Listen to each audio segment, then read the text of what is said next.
Ahora voy a poner un video que sí, yo voy a decir algo. No sé mucho acerca de la guerra de Vietnam y me interesaría saber por qué perdió Estados Unidos. O sea, obviamente la guerra de Estados Unidos contra Vietnam sé que se pierde por el desgaste que llevó en el tiempo, obviamente. La guerra en la cual nunca pudieron ir contra los objetivos militares que tenían los vietnamitas. Seguramente me adelantaré a algo que puede que digan en este pequeño video explicando de por qué Estados Unidos pierde con Vietnam.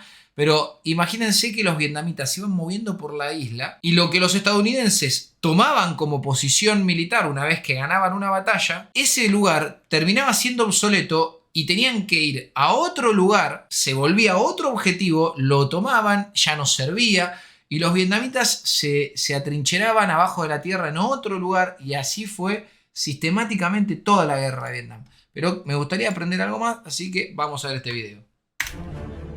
La guerra de Vietnam es recordada no solo por ser la peor derrota que sufrió Estados Unidos en su historial militar, sino que también representó uno de los conflictos más brutales y polémicos para el gigante norteamericano. En su momento, Richard Nixon la llamó una guerra en múltiples frentes, ya que los estadounidenses no solo combatían contra el Vietcong y el NBA en las selvas, sino también contra la prensa en su propio país. El desprecio que el pueblo de los Estados Unidos sintió para con esta intervención en Asia se incrementó con los genocidios cometidos por la Fuerza Aérea al lanzar napalm sobre civiles indefensos. Pero aún así los norteamericanos perdieron, ya que incluso con su terrible arsenal no pudieron enfrentar las tácticas de guerrilla de los insurgentes, apoyados logísticamente por la Unión Soviética y China. Entonces, ¿qué fue lo que llevó a que los estadounidenses perdieran la guerra de Vietnam? Acompáñanos a descubrirlo en un nuevo episodio de Historia Militar. Amigo, este chabón tiene un canal que es épico. El napalm era el que dejaba todo prendido fuego, ¿no? Tipo bombas de combustible. A ver, el napalm lo voy a explicar porque yo tenía un enfermito en mi colegio, en el Albert Thomas tenía un enfermito que hizo napalm casero. Les voy a explicar cómo hizo napalm casero. Bueno, no sé si... No le voy a explicar... Bueno, no sé si explicarles el método porque seguramente algún estúpido lo va a hacer en la casa y es lo que no quiero que hagan, porque yo aprendí a hacerlo, pero este estúpido lo hacía en la casa y lo puso a prueba y de hecho funcionó. O sea, no era algo que no le salió, digamos, hacerlo. El napalm le salió. Uy, tengo el pelo muy en la mierda. En la clase de química, nosotros cuando íbamos al colegio industrial, en la clase de química se nos enseñó muchas cosas. Entre eso, las cosas que hacían combustión y nos explicaron por qué funcionaba el napalm. Este tipo, lo que hizo este amigo nuestro, que le llamábamos Bomberman, imagínense por qué el apodo, no solo empezó a hacer pastillas no sé cómo me acuerdo, no me acuerdo cómo es el nombre de las pastillas de Gamexan, empezó a hacer pastillas de Gamexan caseras. La pastilla de Gamexan, para los que no saben, son pastillas que se utilizan para fumigar. Vos la prendés y una vez que la prendés, eso larga muchísimo humo que tiene pesticidas adentro. Bueno, él lo que hacía era hacer la pastilla de Gamexan sin el pesticida, pero ¿qué hacía el hijo de puta? La prendía dentro de un aula y parecía que se estaba prendiendo fuego el colegio. Y en realidad lo que estaba pasando es que habían prendido una pastilla de Gamexan y era el hijo de puta de Bomberman. Nosotros sabíamos que estaba operando Bomberman porque en una de esas tenían que llamar a los bomberos hasta que lo engancharon. Bomberman era un personaje en el colegio que el padre era psiquiatra y el chabón iba con un sobre todo que cuando, a ver, le vendía pastillas de todo tipo a los pibes del colegio. Era un hijo de puta. Pero dentro de las pastillas tenía clonazepam, diazepam, el otro, bueno, Ribotril, Arplax, bueno, todo eso lo tenía el chabón. El chabón vendía esas pastillas y con eso se autofinanciaba y construía todas estas cosas. Era un enfermo, digamos, un loquito de mierda. Bueno, Bomberman creaba las pastillas Gamexan y cuando había un examen o algo, prendía una de esas. En algún lugar del colegio tenían que venir los bomberos, evacuar el edificio, todo, y eran las pastillas de mierda que hacía este pibe. Bueno, este pibe agarró en una de las clases de química y aprendió a hacer napalm casero. Obviamente en el colegio no te enseñan a hacer napalm casero, pero el tipo que hizo, agarró, se fue a una biblioteca, estudió más o menos en química de qué carajo se trataba. Y en la casa, con el peligro que conllevaba hacer lo que hacía, lo hacía en la cocina de la casa. O sea, era un loquito de mierda, porque se lo contaba a un amigo. Teníamos un amigo en común que era amigo de Bomberman, y lo hacía con ollas de cocina profesional y cocinaba con gasoil y con nafta este preparado que se terminaba transformando en una especie de gelatina que una vez que prendía no se apagaba. Bueno, el napalm es un compuesto que no sé cómo se hará el napalm, realmente eso no lo sé. Sí sé cómo hacer el napalm casero que hacía este imbécil porque nos lo contaba. Pero el napalm que utilizaba Estados Unidos lo que tenía es que es un fuego que no se apaga, amigo, con nada. La única manera es abajo del agua. Por cuestiones, porque no hay nada que se encienda debajo del agua. Entonces, lo que tiraba Estados Unidos sobre la selva era justamente esto, que era un fuego que era imposible, se impregnaba y prendía y chau, no lo podías apagar con nada. Obviamente después estuvo prohibido. Seguimos con el video. La guerra de Vietnam comenzó en 1955 como un conflicto civil entre grupos rebeldes y un gobierno dictatorial que asentó su poder con apoyo de la CIA y el ejército norteamericano. Los insurgentes que buscaban instaurar un régimen socialista bajo los ideales de su líder, Ho Chi Minh, se organizaron bajo el nombre de Frente Nacional por la Liberación de Vietnam, que luego sería conocido como el Vietcong. 4 años más tarde, en 1959, Minh decidió intervenir con el Ejército de Vietnam del Norte, o NVA, para eliminar al gobierno de facto instituido por Estados Unidos en Vietnam del Sur. A medida que la lucha aumentó, los rebeldes del Vietcong recibieron apoyo de la Unión Soviética. A ver, contexto. ¿Por qué inicia la guerra de Vietnam? Lucha contra el comunismo. ¿Okay? O sea, lucha contra el comunismo como el móvil de por qué Estados Unidos se mete en China y las fuerzas comunistas de Japón. Pero en 1964 todo cambiaría, ya que tras un extraño incidente que se dio en el Golfo de Tonkin, Estados Unidos se unió a la batalla por la defensa de Vietnam del Sur. En este hecho, el destructor USS Maddox y otras naves de la Marina norteamericana fueron atacadas por lanchas torpederas del Vietcong, lo que resultó en que el gobierno estadounidense enviara más de 500.000 de tropas al país asiático. Lo cierto es que la guerra de Vietnam fue un conflicto que desestabilizó completamente a Estados Unidos, tanto en su estrategia militar, en su política de Estado y en la relación entre sus instituciones, la prensa y el pueblo. Es por esto que Richard Nixon llamó a este periodo una guerra en múltiples frentes. Recordemos que Nixon debió dimitir a la presidencia en 1974 debido al escándalo Watergate. No, acá eterno derrota digna de los comunistas. Acá no hubo derrota de los comunistas. Esto fue una derrota estadounidense, ¿eh? Los estadounidenses se tienen que ir de Vietnam y reconocen que perdieron la guerra de Vietnam. El cual se descubrió que funcionarios gubernamentales habían acosado a movimientos opositores a la intervención en Vietnam, así como a periodistas y otros funcionarios. Si bien la lucha política y mediática no hizo más que dificultar el trabajo del ejército, este no fue el principal problema de la US Army en Vietnam.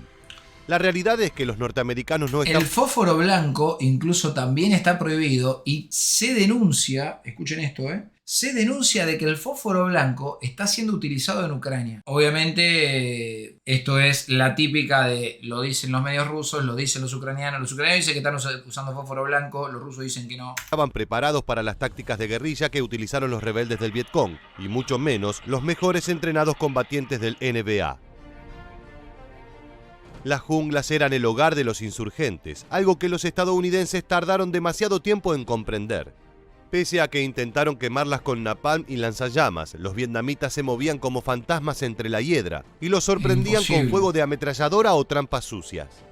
Uno de los mayores problemas de esto fue que la mentalidad de los generales norteamericanos se mantuvo como en los viejos conflictos en Europa.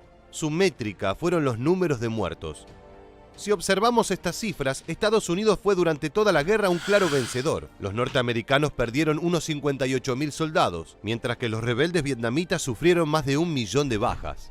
Pero existió otro número que fue la verdadera perdición de Estados Unidos.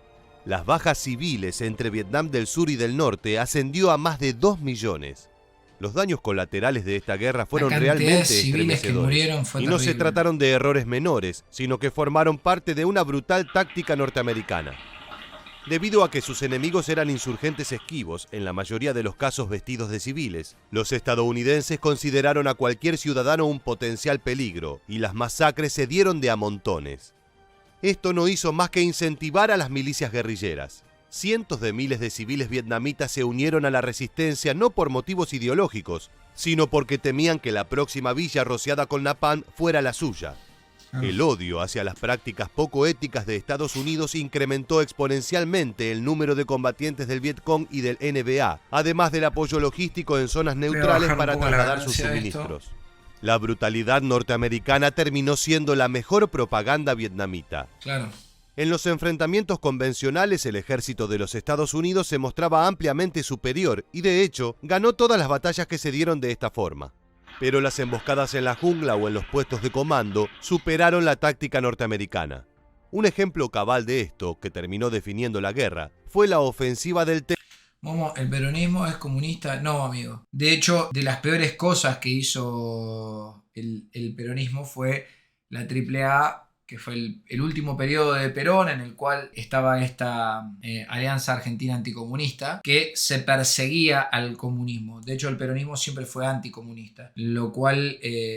nefasto. Yo no estoy en contra de ningún tipo de cercenar, de ninguna ideología que tiende a cercenar otras ideologías, justamente. No, de hecho, Perón tenía más ideas fascistas, por así decirlo, que nazis. Y la realidad es que había una contradicción también, porque el fascismo, uno de los principales postulados del fascismo, era justamente apresar o ir en contra del movimiento sindical. O sea, el fascismo no permitía la construcción de ningún tipo de sindicato. Y el peronismo hizo lo contrario. Empoderó los sindicatos. Gran parte del problema que vivimos actualmente. TET de 1968. En enero de ese año, durante las festividades del Año Nuevo vietnamita, el Vietcong y el NBA lanzaron una serie de ataques sorpresa a 38 de las 54 bases norteamericanas ubicadas en el frente. Las luchas fueron encarnizadas e incluso contaron con varios ataques suicidas con camiones bomba. Pero pese a que los atacantes encontraron a los estadounidenses y survietnamitas con la guardia baja, estos lograron repeler el ataque de los guerrilleros. No obstante, aunque se la consideró un fracaso militar, el Vietcong marcó un triunfo estratégico, ya que la ofensiva del TET devastó tanto la moral de los estadounidenses. Amigo, ¿cómo? ¿Momo Team Milei o Team CFK? No hay que tener ningún team. O sea, uno puede pensar tranquilamente sin tener una postura con respecto a esas dos cosas que vos dijiste. Yo tengo mi propio pensamiento y hoy por hoy no apoyo a ningún político. No me pondría del lado de ningún político. Nunca, los personalismos no son parte de mi forma de pensar. Como el poco apoyo que la guerra aún recibía en Estados Unidos. A partir de este punto, todo fue cuesta abajo. Los norteamericanos incrementaron su brutalidad con ataques a poblados civiles. Todo vietnamita era sospechoso de participar en el Vietcong. En marzo de 1968 se dio la masacre de My Lai, cuando un batallón de soldados de la US Army masacró a un poblado de 504 habitantes, incluidos ancianos, niños y bebés, después de abusar sexualmente de las mujeres y las niñas. Esta sería una de las tantas acciones cuestionables de este tipo que se darían hasta 1970. A ver, Bruno, ¿qué dice? El peronismo persigue al comunismo, ambos son de izquierda. Pero el comunismo es revolucionario. El peronismo original, como dice el Momo, tenía tendencias fascistas. En lo social eran de derecha y en lo económico de izquierda. Básicamente un nacionalsocialismo. Por algo el gobierno de Perón permitió el refugio de varios exiliados NAZI después de la Segunda Guerra Mundial. Si me equivoco, acepto correcciones. No, Bruno. Hay una explicación lógica de por qué Argentina permitió el ingreso de nazis en Argentina. Y no tiene tanto que ver con una cuestión ideológica. Tiene mucho que ver con cuestiones de intereses económicos. Argentina en la Segunda Guerra Mundial tuvo un récord de exportaciones. Logró cobrar deuda que tenían los ingleses con nosotros. O sea, los ingleses nos debían dinero a nosotros. Por primera vez en la historia los ingleses nos debían plata. ¿Por qué? Porque nosotros le proveímos de insumos durante toda la Segunda Guerra Mundial. Granos, carne, etc. Entonces, cuando los nazis vienen a Argentina, venían con oro. Venían con un montón de dinero. Cosa que Argentina, si bien no estaba tan mal económicamente, le servía. Después, si uno está de acuerdo o no, estamos totalmente de acuerdo en que no había que refugiar nazis en Argentina. Pero ¿qué sucedió? Sucedió. Por eso yo digo que a veces cuando se ataca al peronismo se lo ataca justamente por cosas que no hay que atacar, que es como algunas políticas sociales o de trabajo. Pero después hay que ponerse del lado muy crítico al decir el peronismo permitió cosas que no había que permitir. Entonces, una cosa es el peronismo como economía, otra cosa es el peronismo como ideología, otra cosa es el peronismo como... Quiero que se entienda, hay que hacer como una especie de revisionismo histórico y político del peronismo para poder entender qué era. Era mucho más que lo que todo se dice. Momo, ¿qué carajo me importa? Dale, amigo, dale. Ahí te bañé. Si no te importa, te vas a ver otro stream. 73. En la Fuerza Aérea sucedió algo similar. Los bombardeos sobre la ruta Ho Chi Minh se hicieron diarios, y pese a que se lograron destruir más de 10.000 camiones de suministros de los insurgentes, esta victoria se logró con la sangre de miles de inocentes. Por cada guerrillero que moría, 2 tomaban las armas para defender su territorio. Por cada aldea quemada, otra se sumaba para dar resguardo al Vietcong. Los soldados norteamericanos sufrieron un gran deterioro en su salud mental. Tenían pánico de entrar en las selvas, de atravesar los ríos en lanchas, de pisar sin querer una trampa de pinches bañada en excremento para causar gangrena u otras enfermedades. Esto era...